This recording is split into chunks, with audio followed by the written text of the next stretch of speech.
हिंदी में यूपीएससी की तैयारी से संबंधित प्रोग्राम्स को देखने के लिए सब्सक्राइब करें स्टडी IQ-IAS हिंदी।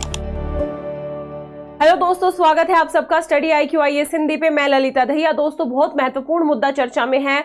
राजनाथ सिंह जी ने एक इंटरव्यू के दौरान स्पष्ट तौर पे कहा कि यदि कोई भी आतंकवादी भारत की सीमा के अंदर आतंकवादी कृत्य करता है या भारत की सुरक्षा को चुनौती देने का प्रयास करके वापस पाकिस्तान में शरण लेता है, तो ऐसे आतंकवादी को पाकिस्तान के अंदर घुस के भी भारत मारेगा। ये मुद्दा परिचर्चा में क्यों है और इसकी पृष्ठभूमि क्या है, इसकी पृष्ठभूमि को हम आज इस कक्षा में समझेंगे। और भारत की जो सिक्योरिटी पॉलिसी है, जो कि 2019 के बाद, पुलवामा अटैक के बाद जिसमें एक बड़ा शिफ्ट हमने देखा, उसके बारे में भी हम इस कक्षा में परिचर्चा करने का प्रयास करेंगे। दोस्तों, पृष्ठभूमि यह है कि ब्रिटेन का एक अखबार है द गार्जियन। उस द गार्जियन में एक रिपोर्ट पब्लिश की गई अभी हाल ही में, और उस रिपोर्ट में यह दावा किया गया कि 2019 के बाद से भारत ने पाकिस्तान में 20 से ज्यादा आतंकवादियों को ठिकाने लगाया है। यानी 20 से ज्यादा आतंकवादियों की हत्या का आरोप भारत के ऊपर उस रिपोर्ट में लगाया गया। इस रिपोर्ट में काफी सारे संगीन आरोप लगाए हैं, जिसके तहत कहा है कि जो हमारी जो खुफिया एजेंसी है रो, जो कि सीधे प्रधानमंत्री जी के नियंत्रण में काम करती है, उस रो के ऊपर बड़े स्तर पे इन हत्याओं को अंजाम देने का आरोप लगाया है। साथ ही इस रिपोर्ट में दावा किया कि हमारी खुफिया एजेंसी ने ये जो प्रेरणा है कि भारत विरोधी जो भी व्यक्ति हैं, भारत विरोधी जो भी आतंकवादी हैं, उनको ठिकाने लगाने की जो प्रेरणा है, वो कहीं ना कहीं इजराइल की जो खुफिया एजेंसी है मोसाद और रशिया की जो खुफिया एजेंसी है KGB, उनसे प्रेरणा हासिल की है। और कहीं ना कहीं UAE के अंदर भारत ने बड़े स्तर पे कुछ स्लीपर सेल्स विकसित किए और इनके माध्यम से पाकिस्तान में इन गतिविधियों को अंजाम दिया। यहां पे ध्यान रखने वाली बात यह है दोस्तों, ये क्लेम किया गया है कि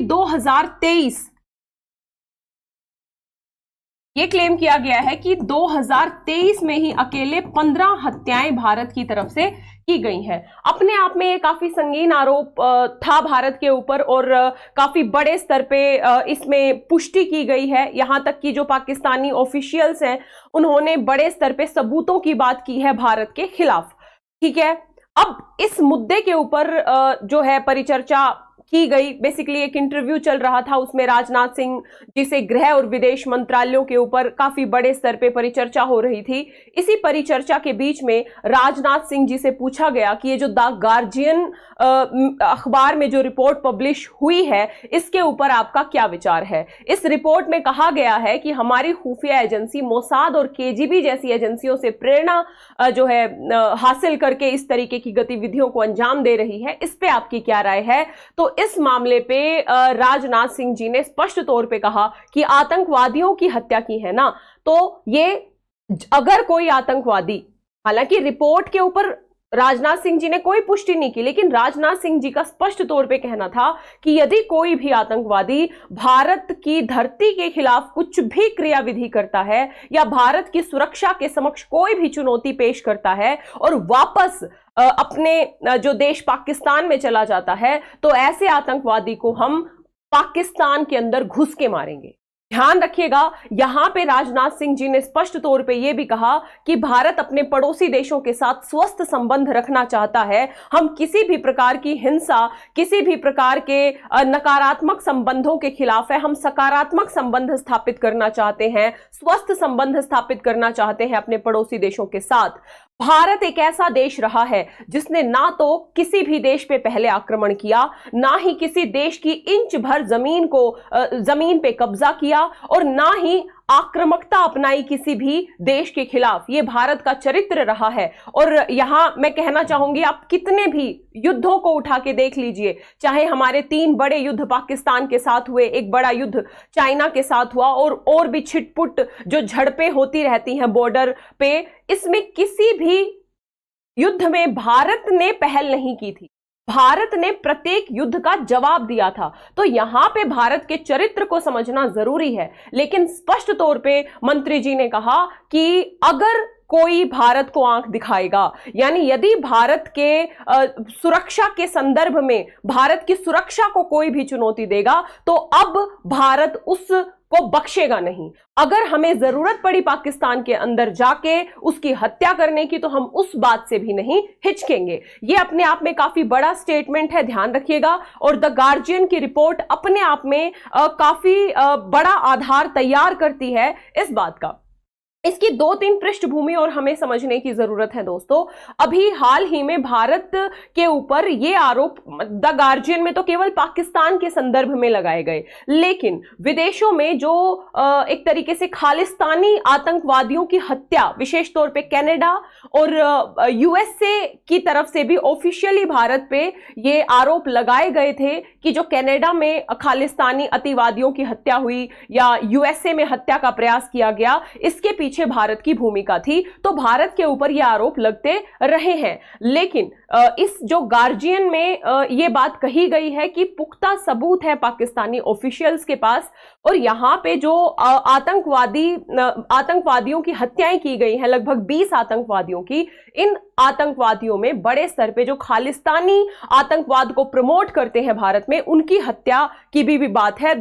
मई 2023 में परमजीत करके खालिस्तानी जो अतिवादी थे उनको निपटाया। कहां पे? लाहौर में उनकी हत्या कर दी गई थी कुछ लोगों के द्वारा। तो इन सारी गतिविधियों का आरोप भारत के ऊपर लगा है। ध्यान रखने वाली ये बात है कि 2019 के बाद से पुलवामा अटैक, हम सबको याद होगा, हमारे सेना के 40 सैनिक शहीद हुए थे इस अटैक में, और इस अटैक की जिम्मेदारी पाकिस्तानी जो स्थित संगठन जैश ए मोहम्मद ने ली थी। लेकिन उसके बावजूद पाकिस्तान ने जैश ए मोहम्मद पे किसी भी प्रकार की कोई कार्यवाही नहीं की थी। यहाँ पे जो भारत के ऑफिशियल्स था, उनका ये कहना था कि हम तुरंत कोई कार्यवाही नहीं कर सकते थे, क्योंकि जो आतंकवादी थे इनका ठिकाना पाकिस्तान के अंदर था। लेकिन 2019 के बाद से भारत की सिक्योरिटी पॉलिसी में एक बड़ा शिफ्ट हमको देखने को मिल रहा है, जिसके तहत भारत अपनी धरती पे किए गए किसी भी प्रकार के शत्रुतापूर्ण या फिर कोई भी अव्यवस्था फैलाने के आरोपी आतंकवादियों को अब बख्शने ना देने की जो नीति है उस पे चल रहा है। ठीक है, तो ध्यान रखिएगा, ये काफी महत्वपूर्ण मुद्दा है जो चर्चा में है। भारत का स्टैंड हमने जान लिया। इंडिया पाकिस्तान रिलेशंस, कैसे आतंकवाद एक ऐसी सबसे बड़ी चुनौती है इंडिया पाकिस्तान रिलेशंस के बीच में, जो दोनों देशों के संबंधों को सकारात्मक दिशा में आगे बढ़ने से रोक रही है। यहां तक कि भारत ने अपनी पॉलिसी को काफी पहले ही स्पष्ट कर दिया था कि जब तक आतंकवाद का खात्मा नहीं होगा तब तक भारत और पाकिस्तान के जो संबंध हैं वो बेहतर दिशा में आगे नहीं बढ़ सकते हैं। हालांकि दोनों देशों के संबंध बेहतर हो, आतंकवादी जो गतिविधियां हैं उनके ऊपर पाकिस्तान बड़े स्तर पे नियंत्रण लगाए, और दोनों देशों के बीच में जो सामाजिक, आर्थिक, राजनीतिक और जितने प्रकार के तमाम संबंध हैं वो यदि पुनर्जीवित हो, तो निश्चित तौर पे ये भारत और पाकिस्तान दोनों ही देशों के लिए एक सकारात्मक दिशा में उठाया गया कदम होगा और दोनों देशों के लिए बेहतर होगा। लेकिन यहां पे जिम्मेदारी बनती है, सबसे पहली जिम्मेदारी बनती है पाकिस्तान की, कि पाकिस्तान अपने देश की धरती पे भारत विरोधी जो गतिविधियां हैं, भारत विरोधी जो आतंकवादी संगठन बड़े स्तर पे भारत की जो नेशनल सिक्योरिटी है उसको चुनौती देने का प्रयास कर रहे हैं, इस प्रकार के आतंकवादी संगठनों पे सबसे पहले पाकिस्तान को लगाम कसनी होगी, आतंकवाद पे लगाम लगानी होगी। जब पाकिस्तान आतंकवाद पे लगाम लगाएगा तभी भारत पाकिस्तान के साथ अपने अन्य संबंधों को पुनर्बहाल करने की स्थिति में आएगा, अन्यथा नहीं। भारत का भी ये स्पष्ट रूप है। तो दोस्तों, ये चर्चा आप लोगों को अच्छी लगी होगी। यदि ये क्लास अच्छी लगी हो तो वीडियो को लाइक जरूर करें, शेयर जरूर करें, जितना ज्यादा शेयर कर सकते हैं। कमेंट कीजिएगा, चैनल पे यदि नए हैं तो सब्सक्राइब कर लीजिएगा। इसके साथ ही यदि आप 2025, 26 या 27 में यूपीएससी की तैयारी करना चाहते हैं, आईएएस बनने के अपने सपने को पूरा करना चाहते हैं, तो हमारे स्टडी IQ IAS हिंदी के P2I फाउंडेशन बैच से जुड़िए। ये एक बेहतरीन फाउंडेशन बैच है जिसमें 13 से 14 महीने में पूरा सिलेबस कंप्लीट कर दिया जाएगा। पीटी, मेंस, इंटरव्यू तीनों की प्रिपरेशन इसमें इंक्लूड है। फाउंडेशन बैच बेसिक से लेके एडवांस लेवल तक, pre special, main special, interview special, सारी क्लासेस इसमें इंक्लूड है। SSC, set, answer writing, current affair, सब कुछ। तो यदि एडमिशन लेना है तो 15 अप्रैल से नया बैच शुरू होने जा रहा है। आप फटाफट इस बैच से जुड़ जाएं। स्टडी IQ की ऐप या वेबसाइट पे जाके एडमिशन ले ले, या इस वीडियो के डिस्क्रिप्शन बॉक्स में लिंक दिया होगा, उस पे जाके भी आप एडमिशन ले सकते हैं। एडमिशन लेने से पहले आपको कोड यूज करना है LD लाइव का। LD लाइव कोड के साथ ये बैच आपको मात्र 29,999 में मिल जाएगा। साथ ही आप यदि इस बैच में एडमिशन लेते हैं तो आपको 18 किताबें इसके साथ बिल्कुल फ्री मिलेगी। ध्यान रखिएगा, 15 अप्रैल से बैच शुरू हो रहा है। देर किस बात की, फटाफट लिंक पे जाइए, LD लाइव कोड का प्रयोग कीजिए और एडमिशन ले लीजिए। मेरी क्लासेस से जुड़ने के लिए आप मुझे फॉलो कर सकते हैं Lalita Dahiya academy Telegram channel पे। इसके साथ ही इंस्टाग्राम, फेसबुक पेज भी सब इसी नाम से है, आप यहाँ पे भी मुझसे जुड़ सकते हैं। तो आशा करती हूँ परिचर्चा अच्छी लगी होगी। वीडियो को लाइक शेयर जरूर करें। Thank you so much. Hindi में UPSC की तैयारी से संबंधित प्रोग्राम्स को देखने के लिए सब्सक्राइब करें स्टडी IQ IAS हिंदी।